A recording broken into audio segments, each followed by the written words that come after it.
WHBQ Memphis and W253DF Memphis. It's time for Wolo and Friends on Sports 56. Here is your host, the voice of the Tigers, Dave Wolo. Look up on the wall. Good morning on a day of remembrance. It is 9/11. 23 years ago, this is one of those days where you distinctly remember where you were and what you were doing when the towers were first struck in New York City. I do. I remember I was watching the Today Show, and when that first plane hit, and no one really knew quite what was going on then until the second tower was then hit. And then we knew the United States was under attack. 23 years ago, I believe 1,300 lives or close to it were lost that day, and Lord knows how many that followed, because when those towers went down, all of the dust and the asbestos and everything that was involved in glass that people breathed in ended up passing away due to complications from ingesting that waste. Awful. But it is a day that you reflect. It's odd that it comes a day after the craziest debate last night, whichever side you're on. Whew. Clear to me, one person's fit and one person is not. Anyway, we're not going to get into the politics of all of that. We do have a busy show. Tim Doolin will be joining us here momentarily. We're going to talk some baseball with him. The races are close. The Phils have the best record in baseball. The Cubs and the Cards on the verge of being eliminated from any kind of wild card. The Dodgers are finally healthy. The best race in baseball is the Yankees and the O's. We'll get into all of that. Then Joe Denk joins us on the business of sports, the former 24 and 30 general manager. He's also been a sports producer and director. Will join us. Man, did you see those numbers on the NFL ratings? 21 million viewers per game. Per game. And that's with DirecTV not carrying ABC and ESPN. That's amazing. I don't know how that could be. It was the most watched NFL weekend ever. It's a juggernaut, the NFL. Just impressive stuff there. And then, to end our show at around 10:45 or so, our good friend from the Commercial Appeal, who I feel bad for. Jason Munz was supposed to be off this week. Don't know if you were aware of that, Zach. Yeah. He was supposed to be out in the Gulf somewhere. Some town right on the beach. And in fact, he was there for a day or two. Like sipping Mai Tais again. Yeah, and he deserves it. The guy works as hard as anybody in showbiz, right? He deserved it. What do you think happened? Francine happened. Francine's going to hit here, too. We're going to get 3 inches of rain, I think. It's going to be crazy Thursday. I hope Friday it does not affect my flight out to Tallahassee. By the way, skipping around here,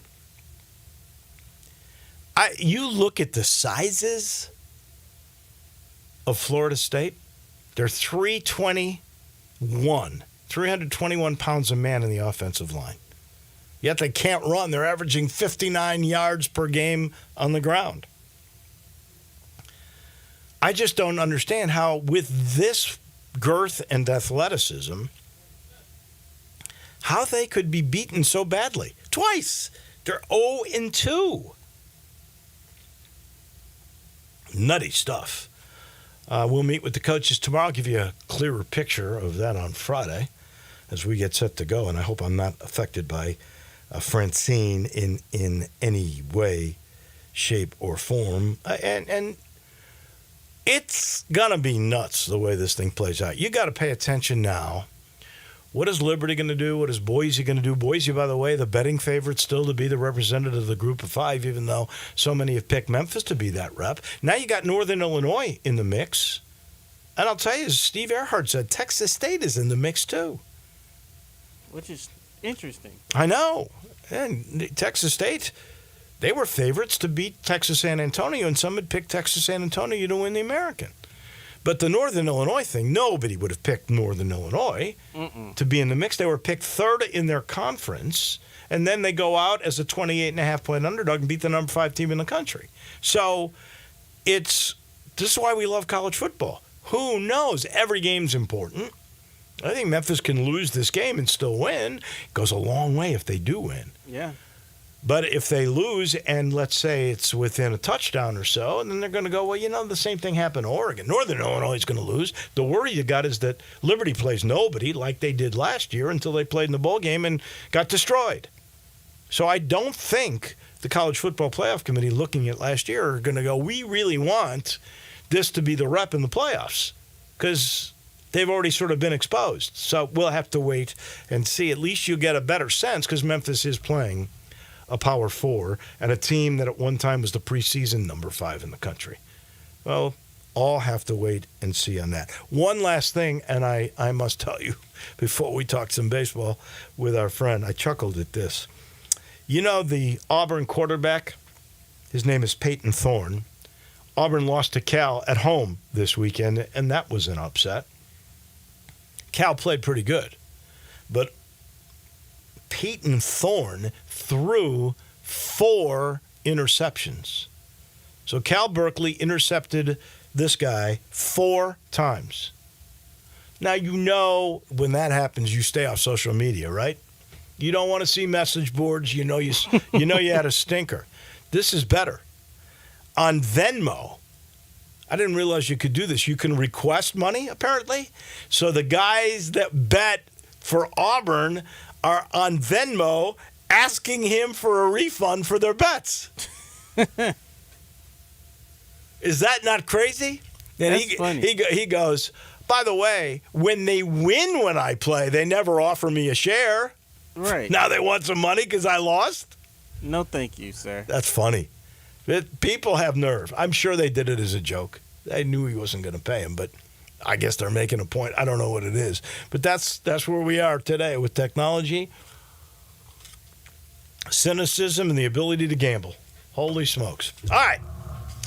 We're going to talk some baseball here in a moment. I'm sitting in the Family Leisure Studio. I did want to remind you can still save thousands on in-stock hot tubs. They're ready for delivery. They start at $28.99. Better yet, maybe you want the new technology with this new thing that's a big fad. I don't know if it's fad. Maybe it's here forever. It's supposed to be good for you. It's called the cold plunge. You go in there, then you go into a sauna. Get the circulation going. All the stars now are doing that. The swim spas, that's the big one. 4-person hot tubs that you can swim all day. I mean, they're huge. $17,499. There is special financing available. All you got to do is get to I-40 and Whidden Road. Say hello to Billy. Say hello to Lindsay. She owns it. And tell them we sent you to Family Leisure.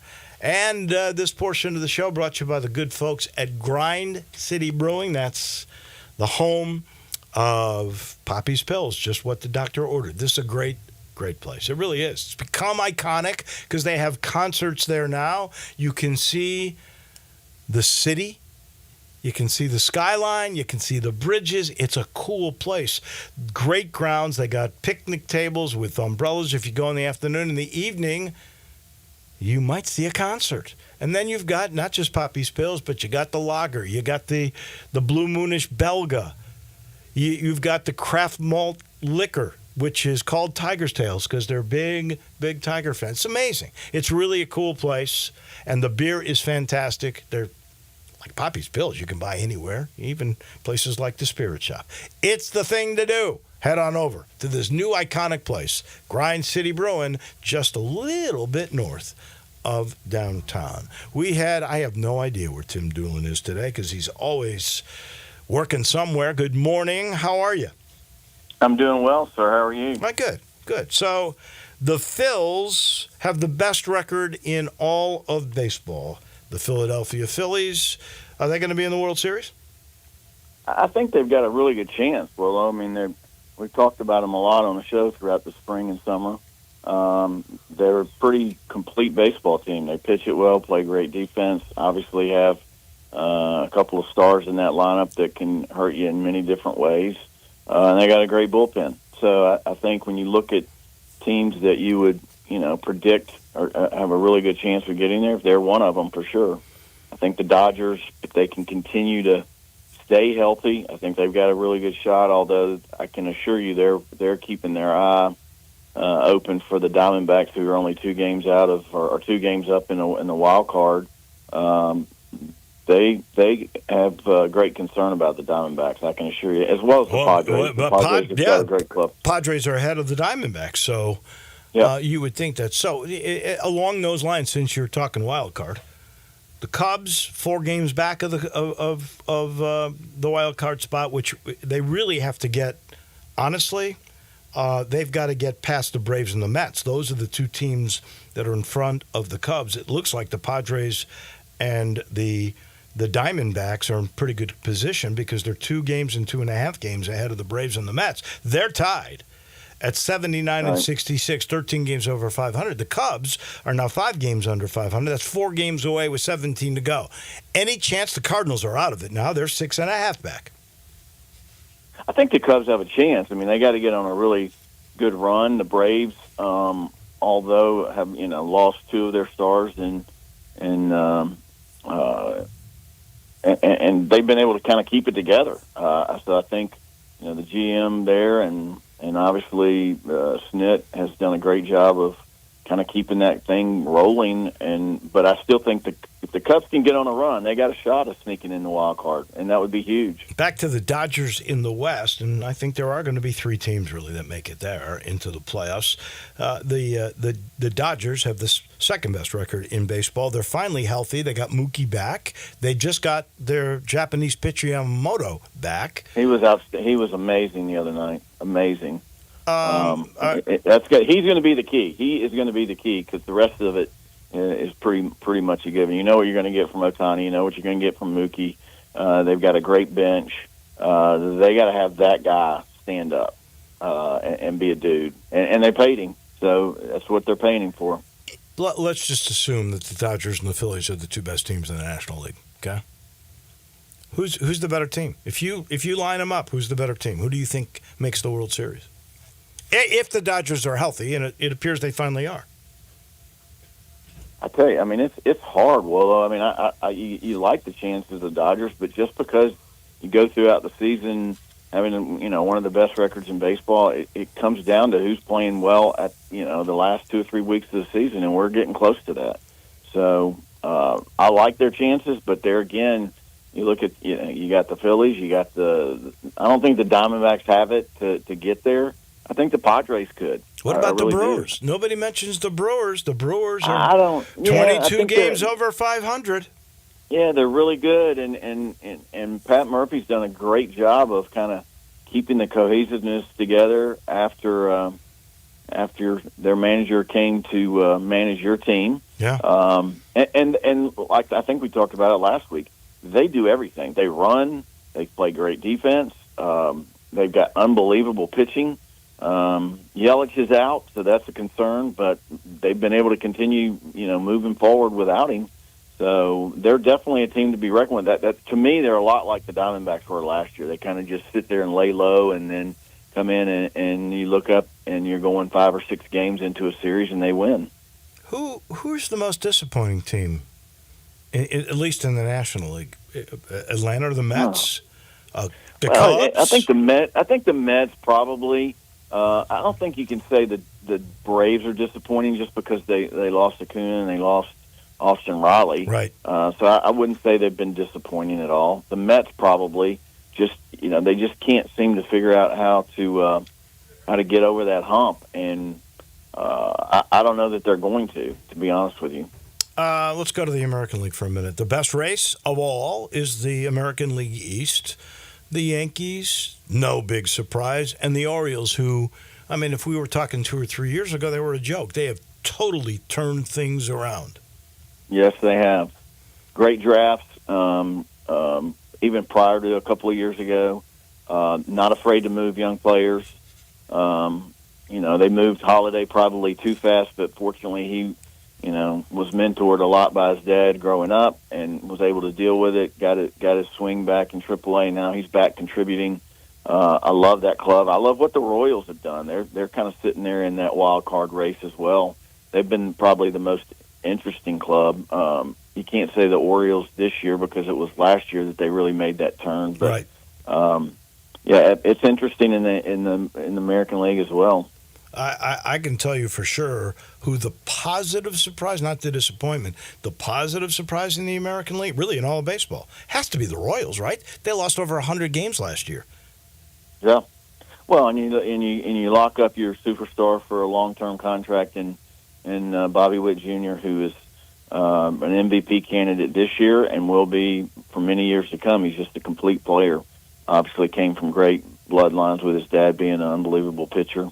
I think I'm in his book for several strikeouts, but this kid's really good, and he plays with passion. He plays the game and respects the game the right way, and they're building a very good future with that club around him. And then there's the White Sox, which is clearly going to be the worst team in the modern era. They've got 33 wins with, 15 games to go? And they win at about a 25% rate, so they're not going to win more than 37 or 38 games. That's the maximum you would think. And the record, of course, was the 62 Mets, which were an expansion team, not a team that's been around for a while, although I think the White Sox won the World Series in 2005, so we're talking 19 years ago. But you're talking about an established team that's been there forever. To be this bad is just incredible. I don't know how it happened. Well, it happened because they kind of got complacent. I think Kenny Williams has got to go. I think that, and he's been there a long time. He's the architect of the disaster, right? Mm-hmm. It's not working, and it's not a manager. You can't. There's a saying, you can't make chicken salad out of what, and so it doesn't matter who your manager is. You don't have good players.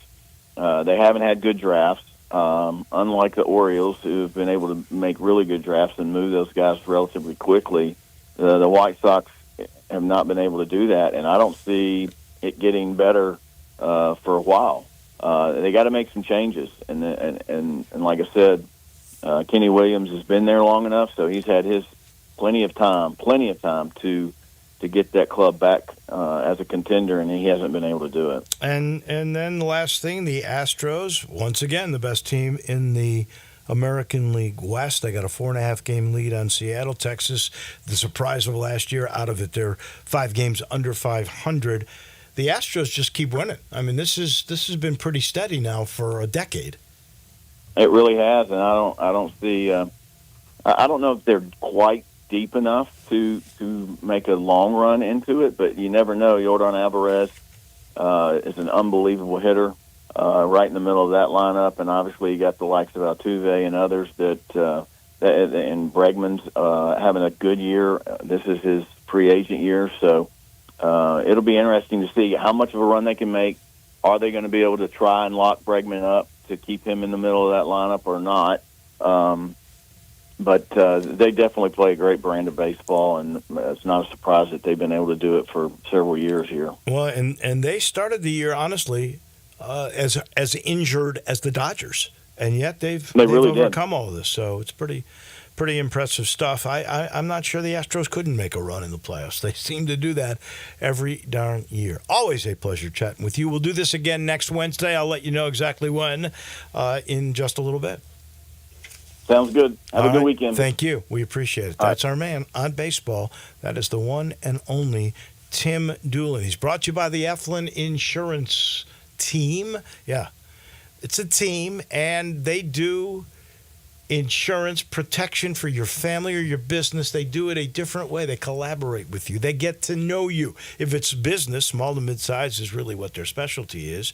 If it's that, they're going to get to know your employees, what your product is, forecast your business out a little bit, then figure out your budget, find the perfect commercial that is going to be insurance that protects you all the way. Now, if it's for your home or your car or even life insurance for your future, they get to know your family. what's important to you. They figure out your budget, and then they protect all of those important things.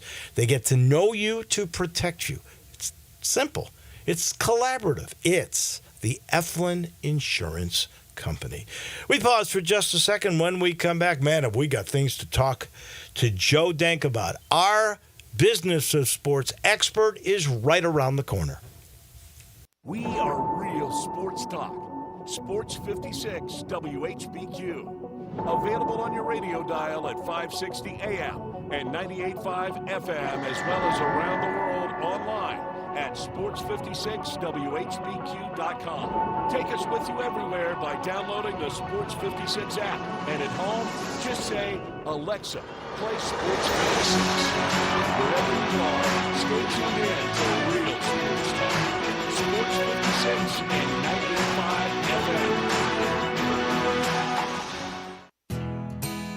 Nestled in the heart of East Memphis, located corner of Park and Cherry, is a beautiful residential neighborhood. I'm here at Town Village Audubon Park interviewing a new resident, Carolyn. Share with us why you chose Town Village. Well, if your parents or special friends need to make that big move, let me share with you my experience. It was tough for me to leave home, but then I discovered Town Village. I would like to highly recommend Town Village to you and your loved ones. After looking at all the amenities and meeting all the people and staff, I was hooked.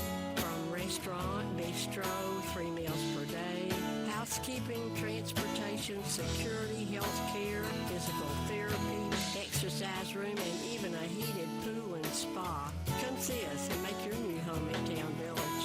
Visit us and call Daniel at Town Village Audubon Park at 901-374-7342. There's no place like home, Town Village. Yes, you could go to some chain restaurant for breakfast. Lots of people do. It's the obvious choice. Or you could go to Memphis's favorite homegrown breakfast places, Sunrise on Jefferson or Sunrise East on Poplar. Sunrise is a Memphis original, and you can rely on getting a fast, fresh breakfast, or lunch for that matter, with nothing coming off of the back of a truck frozen. Whether it's breakfast or lunch, it's all made right here in Memphis. There's a reason why the 2 locations of Sunrise are the Memphis destination for great, fast, fresh food. It's Sunrise. Get your tailgate season going now and win a free tailgate package from Buster's Butcher. Stop in Buster's Butcher, 199 South Highland Street, and register to win an Ice Mule Cooler, 4 Yeti Coasters, a $200 gift certificate, and some Buster's branded swag. Tailgate package valued at $500, no purchase necessary, 1 entry per person. Winner drawn 10 a.m. October 1st. Buster's Butcher offering the finest selection of curated meats, cheeses, prepared foods, and more. Learn more at bustersbutcher.com. Listen each and every Sunday morning at 10 a.m. and join Ottawa Presbyterian Church for worship. Ottawa is a PCUSA church located in town Memphis. Now back to Wolo and Friends on Sports 56. Once again, it's the voice of the Tigers, Dave Wolo Show.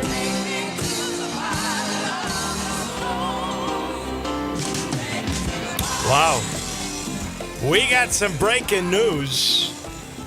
Junior college forward Buna Kebe, K-E-B-E, is committed to the Tigers. Apparently, according to Jason Munns, that's a nice boost for their depth. We will be talking with him in about 20 minutes just about all of that. In the meantime, we're going to talk business of sports with Joe Dank. He's brought to you in part by Memphis Public Golf. I love talking about Memphis Public Golf because I'm so proud of it. Great cities know that amenities make a city special. And Memphis has recognized that. That's why the Park Commission, I give them so much credit, and Mickey Barker, I give him so much credit. They have made golf a spectacular amenity in this town. Go see the new Audubon, you'll know why. And by the way, if you've got a junior just learning about the game, you know they have a 6-hole par 3 that's designed just to teach young kids how to play golf. And it's, if you're under 14, it's free. If it's you that wants to learn, it's $6 to play, and I think it's $20 for 3 hours. You cannot beat that.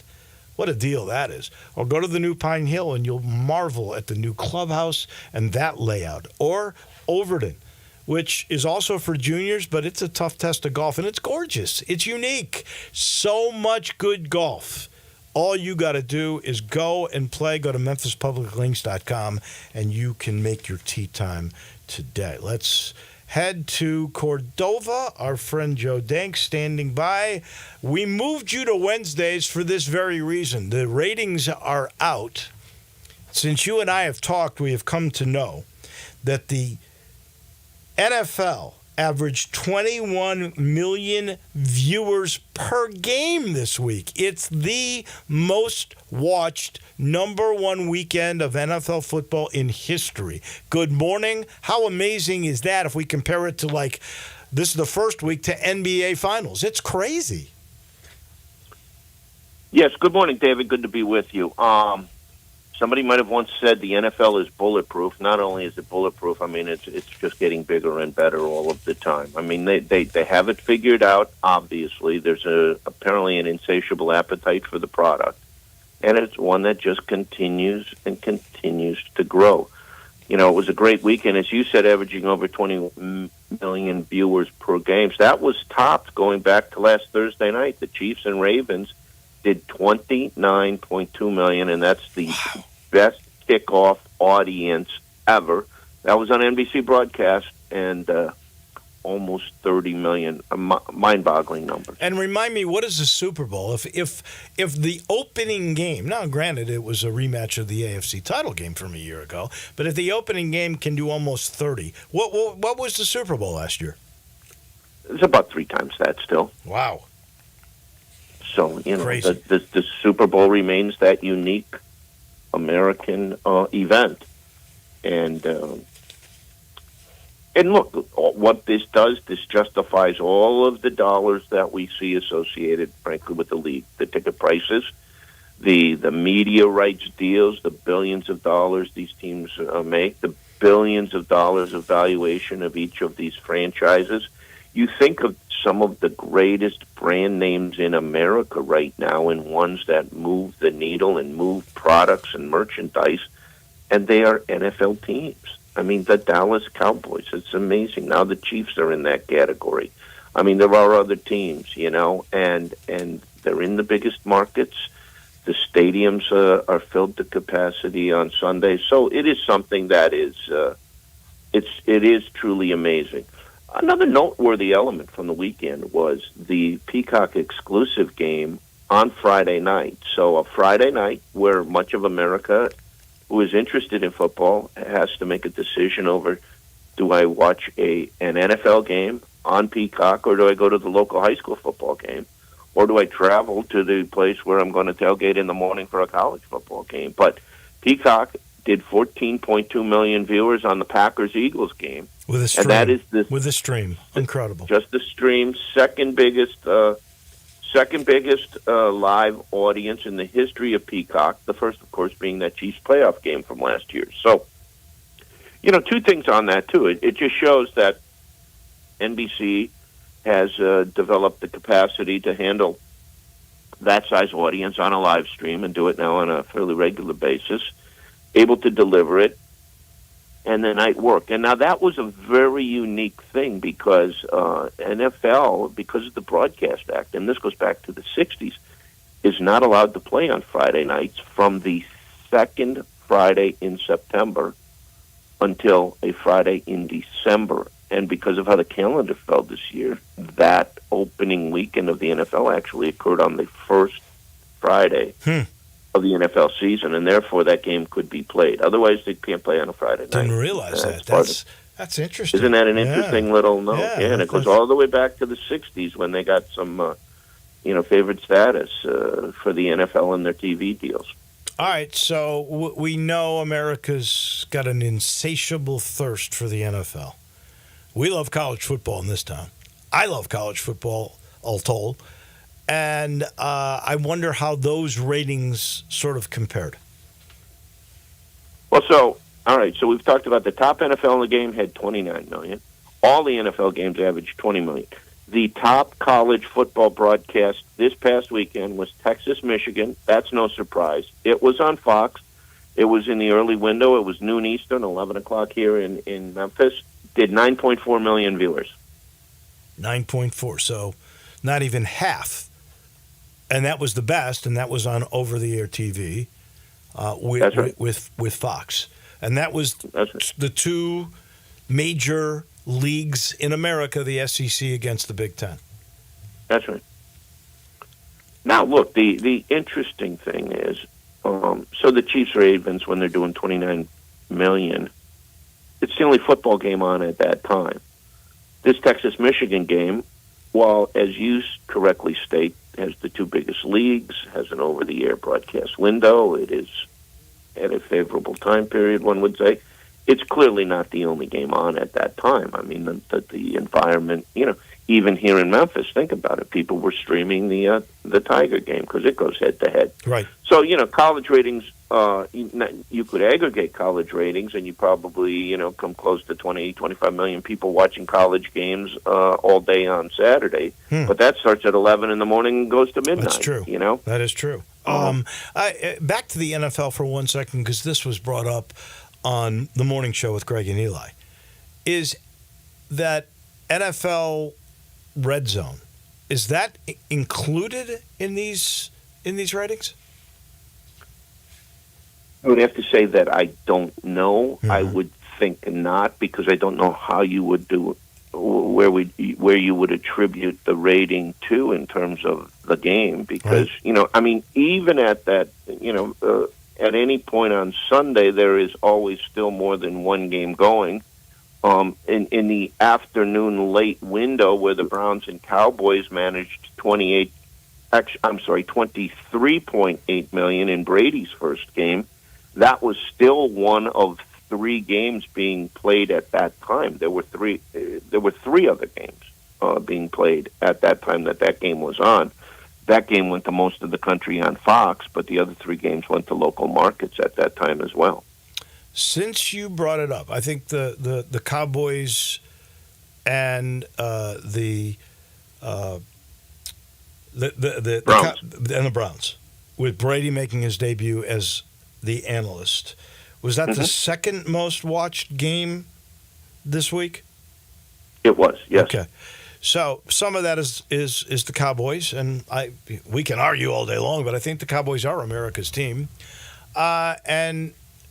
and the fact that you had the greatest quarterback of all time making his debut as an analyst. He's also the highest paid announcer of any kind that I know of, $37.5 million a year, and he's asked to do what? How many games? The most he's going to do is 20 games.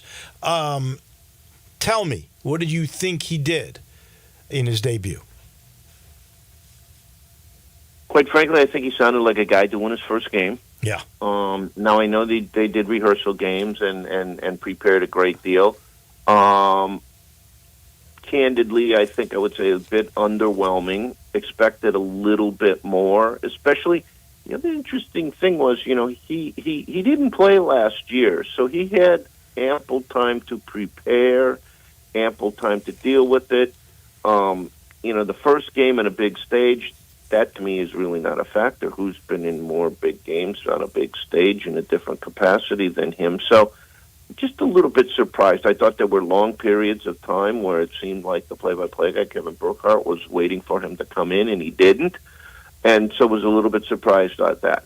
All of that said, let's wait and revisit the subject in 6 or 8 weeks, and we'll be halfway through the season, and then we'll have a much better handle. Because by then, he's going to start to get to closer to where he's going to be than he perhaps is at this moment. Well, he certainly, if we're looking at debuts of guys who'd never done it before, he's no Tony Romo.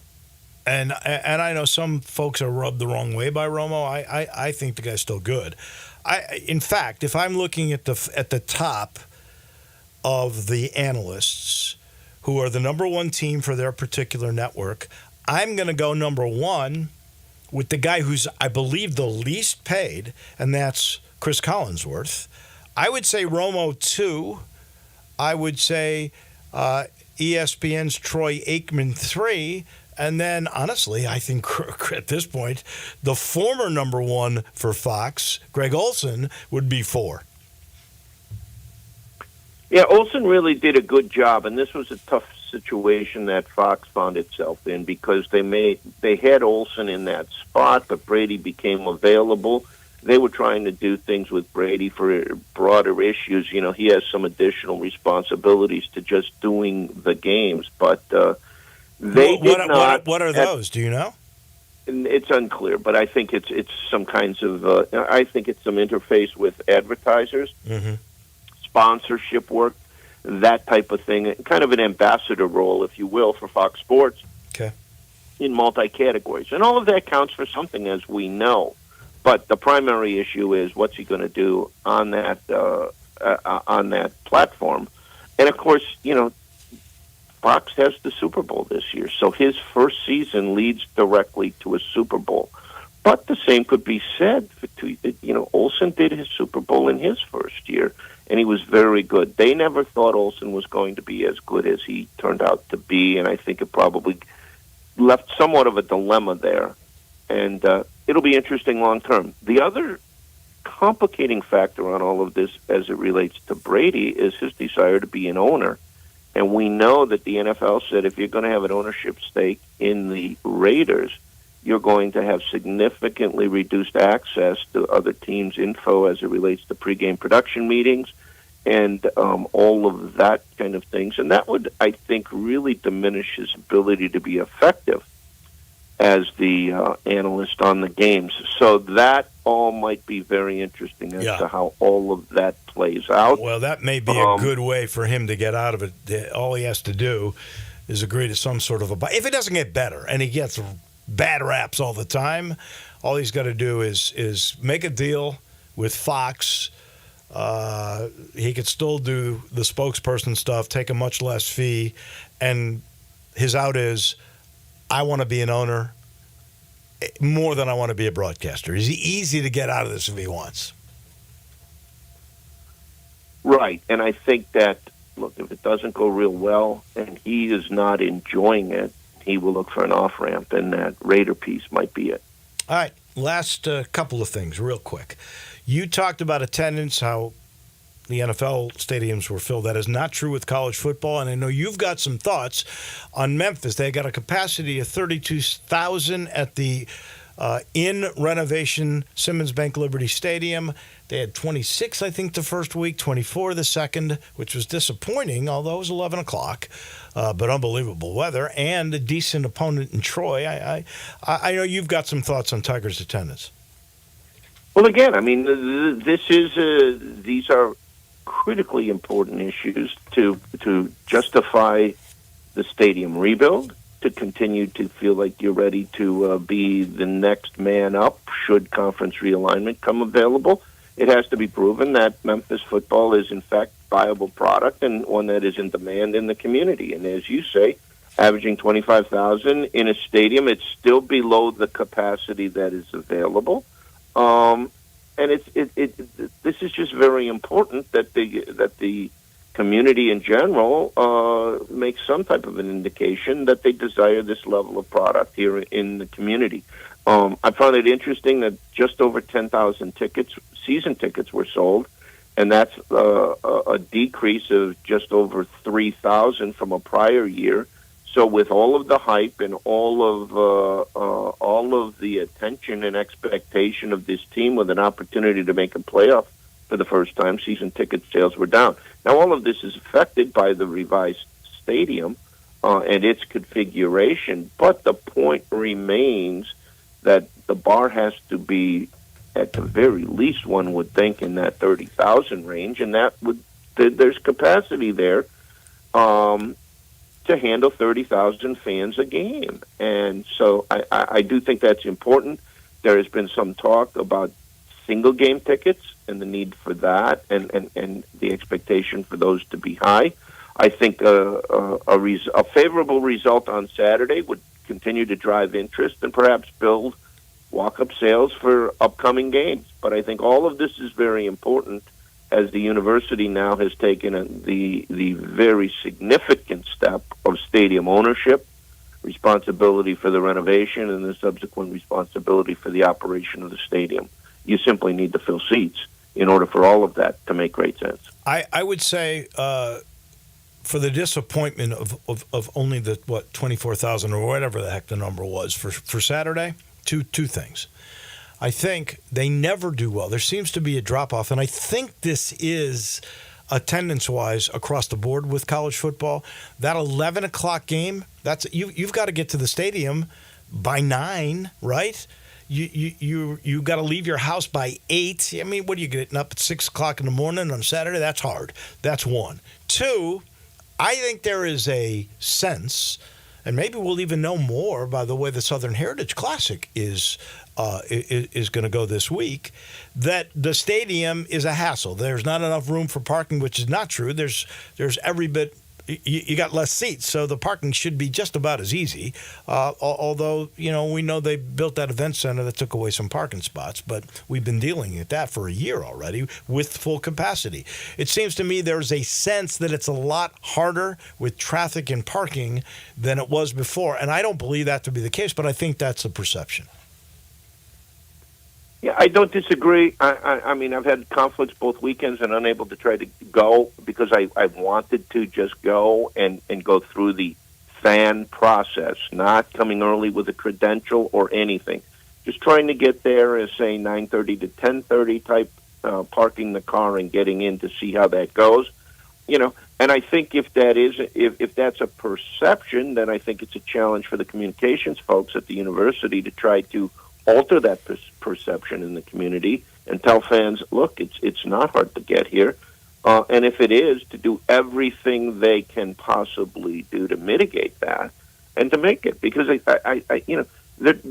talking about a $750,000 shortfall on season ticket revenue. Right. And we're talking about anywhere from $500,000 to another $800,000 in lost revenue against a projected budget amount on single game tickets. So, it's the old thing, $1 million here and $1 million there, and pretty soon you got real money. Right. This is an important year. These are important factors. Here's the good thing. Mike Norvell is paying $1.3 million for Memphis to go to Tallahassee this week. So that's the good part about it all. All right, last thing, I promise. Disney and DirecTV. We saw this before with Comcast earlier in the year. With programming on particular networks. Now we're seeing it didn't affect the NFL too badly, that's for sure. But now we're seeing it with all the Disney properties, including ESPN, not on DirecTV. What's going on? When will it get resolved? Well, so here we go again. This is another retransmission dispute. It's the Disney channels. All of the Disney channels now have been off of DirecTV since September 1. So that means, the Labor Day game between Florida State and BC was not available. So the better part of 3 weeks of college football, the first week of the NFL has been missed. And it's just, of course, it's about money. DirecTV pays Disney around $2 billion a year for that content. And that includes ESPN, ESPN2, ESPNU, the news, SEC, ACC, but it also bundles in things like Freeform, FX, and National Geographic Channel. So Disney's bundle is significant. DirecTV is down to about 11 million subscribers nationally, and wherever they can contain costs, they would like to. Disney knows that DirecTV wants ESPN, and DirecTV may wish to go forward without something like Freeform, FX, and or National Geographic. So that's kind of where the rub comes in here is, do you have to take all or nothing? And right now, Disney says it's all or nothing, and the result is that we've now made it through the opening weekend of the NFL. There is some history on this in the past where Monday Night Football, the first Monday Night Football game of the season, was the driving element in all of this and got the deal done on time. That did not happen this week. Yeah. So now they dig in a little bit more. I'm surprised there's only 11 million DirecTV. Honestly, I thought it was more than that. Well, they had some sub-loss starting last year when they lost Sunday Ticket. And then the general cord cutting has affected satellite as much as it has affected traditional cable. Always interesting conversation with you, Joe Dank. We thank you much. I know you're going to be off the next few weeks, but I can't wait until we reconvene in a few Wednesdays from now. Thank you, David. Have a great day. Thank you. That's our man, Joe Dank, on the Business of Sport. It's caramel apple season at Dinstall's. Yes, they're here. Finally, those tart Granny Smith apples dipped in fresh, chewy caramel. You can pick a choice, just straight caramel, or you can go caramel with pecans, or you can go the ultimate. You can get chocolate. You can get caramel. You can get pecans. It's the turtlet. So you go straight, you go with pecans, you go with chocolate, or you get them all. You can't beat it. Caramel with chocolate and cashew crunch is coming. Oh, no. Now they've really got me going. You're going to get an apple with chocolate and cashew crunch. You can't beat it. The perfect taste of fall. It's great for your tailgate this weekend. It's Dinstall's. 5 locations. Downtown, where they make it. Pleasant View. In the suburbs, that's real simple. You can go to Germantown or Collierville or in my neck of the woods in Laurelwood. It's everywhere, and it's caramel apple season at Dinstall's. Back in a minute, Munzie with breaking news. Don't go anywhere. Add a little fun to your lunch break. Join Johnny Radio for Sports 56 Happy Hour from 11 to 1 every weekday on Sports 56 and 98.5 FM. Rick's Powder Coating for a beautiful finish every time. Rick's Powder Coating specializes in automotive, ornamental, residential, and industrial coating. With 2 conveyor lines and the largest batch ovens in the Mid-South, Rick's can accommodate all of your powder coating needs. Locally owned and operated since 2002, Rick's Powder Coating will customize a beautiful finish just for you. Drop by or call to see how Rick's Powder Coating can bring color to your life. 901-367-2771 or rickspowdercoating.com. Make your next grill your last with a Big Green Egg.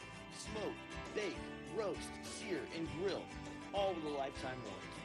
Save money on fuel, eating out, and replacing expensive grills that cannot match the flavor of the Big Green Egg. Ready to cook in only 10 to 15 minutes with temperatures below 200, above 700, and anywhere in between with ease. Change your at-home cooking experience for life. Go to shop.biggreenegg.com. Napa Cafe celebrates 26 years in 2024. Hi, I'm Glenda Hastings, owner of Napa Cafe, and I want to thank you for making us part of your dining experiences. If you are a first-time guest or have dined with us countless times, I want to thank you for making us part of your lives. Whether you're celebrating with the crowd or planning a cozy date night on the town, Napa Cafe can provide you an extraordinary evening. We have 5 dining rooms, including our private wine cellar, our Jan's room for 2 guests, and the Eleanor room for parties up to 60. Sit back, relax, and celebrate. Leave the cooking to us. Come see me at Napa Cafe, 5101 Sanderlin Avenue. We're open Wednesday through Saturday for dinner starting at 5 o'clock. We also offer curbside pickup from our full menu. For details on our stay-in, dine-out menu or reservations, visit our website at napacafe.com. Come join us as we celebrate 26 years of Napa Cafe in 2024. We can't wait to serve you.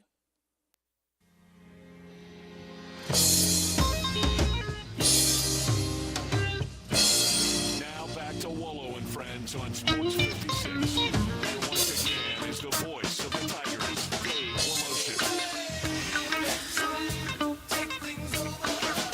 We welcome you back in. So my good friend Jason Munz was supposed to be on vacation. And the hurricane had different plans for him and his wife, but maybe it's a good thing because breaking news he just sent me. Junior college forward, I don't know if this is the right way to pronounce it, Buna Kebe, Kebe, has committed to the Tigers. Munzie, you say that is a boost for the Tiger depth. Give me the breakdown, and am I close to pronouncing that correctly? Good morning. I think it's Bona Kibe. Bona Kibe. Okay. Yeah. Good. Bona Kibe. We'll figure it out here in soon enough. But yeah, he's a 6'8" junior college transfer. He's not like a traditional big, but he does block quite a few shots. The last 2 seasons, he has averaged more than 1.5 blocks a game. He's been at 2 different junior colleges, one at first year at Independence in Kansas, and then last year at Gillette in Wyoming. He wasn't even a full-time starter at Gillette this past season, but he put up decent numbers. I don't have them in front of me right now, but it's I think it was like 7 points a game, or it was like 7 points a game and a few rebounds a game. They were decent numbers. Maybe it was like 10 and 7, something like that. So this guy's 11 on the depth chart, huh? I mean, I guess we'll see, but yeah, like it's hard to imagine that he is going to contribute significant minutes to as long as everybody stays healthy. I mean, we're talking about he's being added to a mix that already includes Dane Danger, Tyreek Smith, Moussa Cisse, and Nick Jourdain.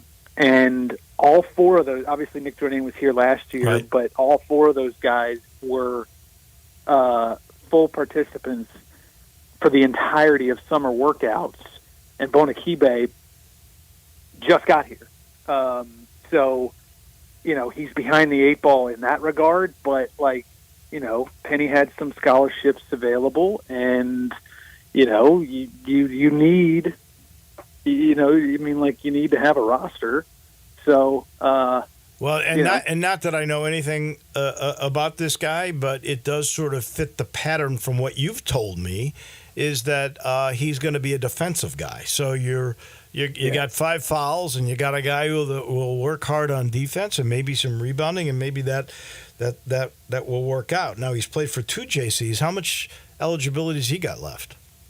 2 years. He's got 2 years of eligibility left. Yeah. All right. Yep. All right. So. Well, we talked, I believe, after there was the jettison of the 4 staff members. Have we heard anything on new guys coming in? I am still. I reported last week, and truth be told, this Nolan Smith, a former Louisville assistant coach, who was also on Coach K's staff at Duke. He played for Coach K at Duke. Well-known guy. I was told back in April that he was in the mix. That he was, that him and Penny were in discussions, in talks with him to join the staff. But the weeks and the months kept going by, and there was nothing official, and there seemed to be no movement. Now, during the course of that time, obviously, Penny was dealing with his own. He was making other changes to his staff, and so that was going on. And then you had the athletic director transition. In the athletic department administration, so there was that part of it, but then there was also some financial constraints that Penny was having to deal with, and so we got to last week, and nothing was happening, and then all of a sudden, Penny lets go of Rick Stansberry and 3 other assistants, Raji Phillips, Demetrius Dyson, and Jamie Rosser, and all of a sudden you got some openings, and you freed up some money, some funds. And so, I reported last week when all the staff changes were being made that the thought is that Nolan Smith was going to be added to the staff, and I still believe that's going to be the case. All right. So, my bet is, though, it was the biggest staff I've ever seen, bigger than Calipari, who had big staffs. Right. I'm guessing 4 guys gone. I don't think they'll replace all 4. Do you? No, I don't. And so the way it worked out was if you go by the numbers, if you compare last year's how many people he had on staff last year compared to the number of people that he has on staff today, not counting Nolan Smith, there are 6 openings. I do not expect all 6 of those openings to be filled. Like I said, I would be shocked. I would be floored if hear something soon on Nolan Smith being added as an assistant coach. Mike Davis has already been put in place as an assistant coach. That was done back in June. So as we sit here today, it's just Mike Davis, but I do think Nolan Smith will be added here. You have to think it'll be done this week. So I was kind of surprised it didn't happen last week, to be totally honest. But how many guys are you allowed? And I'm not talking about lower level positionings. I'm talking about assistants per se. Are you allowed? Obviously, elite assistants. That's what Stansbury was. Then there's a second guy, and it might have been Faraji Phillips last year. I'm trying to remember who it was. That's right. Is there a third one that you can have? Because Andre Turner might slip into that one. You can have a third assistant. Like that's the way it is. You have three traditional, assistants who sit right next to the head coach on the bench, or like sit on the end of the bench where the head coach is standing. And so, yeah, it is going to be interesting to see what they do with that third assistant spot. I know there's been some rumblings out there that Jermaine Johnson's going to be sort of given those duties. He's been an assistant at Memphis in the past. I do not think that is going to happen. I would be very surprised if that happens. So, yeah, it remains to be seen exactly what's going to happen with that, like who's going to fill that void, that quote-unquote void in that third assistant spot. Obviously, Faraji was an assistant under Penny before, up to and including last season. He's gone now. Andre Turner was a head coach at Lane College before he came here, so you could see that. You could see, you could see maybe they add somebody. Maybe they add somebody who's not here yet. But yeah, it remains to be seen. But again, going back, if you're talking about comparing the coaching staff to last season, there are 6 openings that have not been filled just yet, and I don't think that they're going to be I don't think all of those are going to get filled, just like you alluded to. Penny, earlier this week, I think surprised a lot of folks. He spoke to a national media member, John Rothstein, right, who has been with CBS and is on Twitter quite a bit. He's an aggressive guy. He got an interview with Penny. Your take on that interview? I just thought, I guess I would say it's my biggest takeaway is that it's not surprising. A lot of the stuff that was said, that Penny said during that interview, were things that he's been sort of saying either directly or sort of indirectly, not in so many words, for years. But especially a lot this past season about how he's not a traditional coach and how he gets held to a different standard for one reason or another than every other coach, and how he's been dealt a series of shall we say, like, bad hands, and he's had to deal with that, and nobody takes those things into account. And so we've kind of heard a lot of the stuff that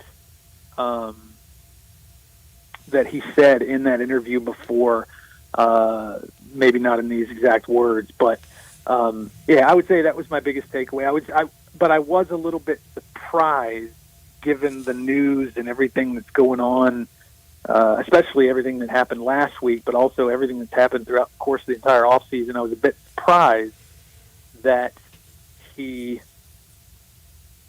went on the record with anybody so soon after everything that happened last week, and then for him to say, a lot of the things that he said, it seemed like I was a bit surprised that that he went out and said those things again.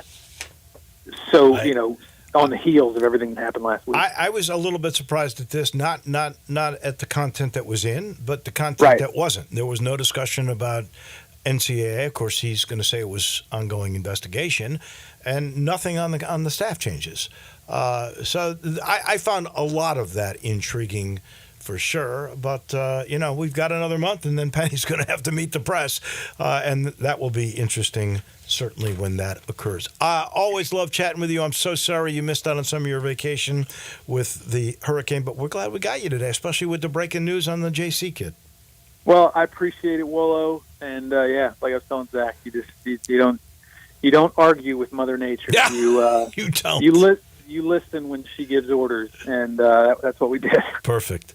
We'll talk next Wednesday. Thank you, my friend.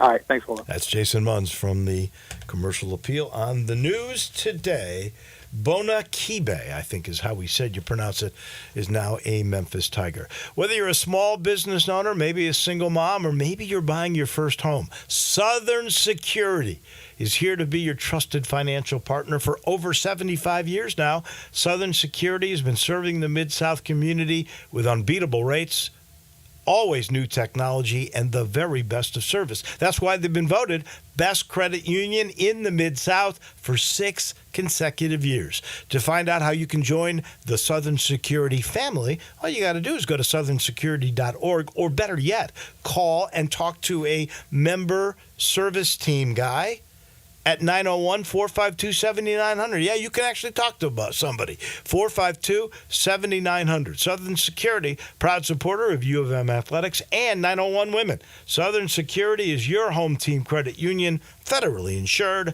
by NCUA. That does it for our Wednesday. We'll be back tomorrow. Johnny Radio, though, is right around the corner, so don't go anywhere, and have a great day, everybody.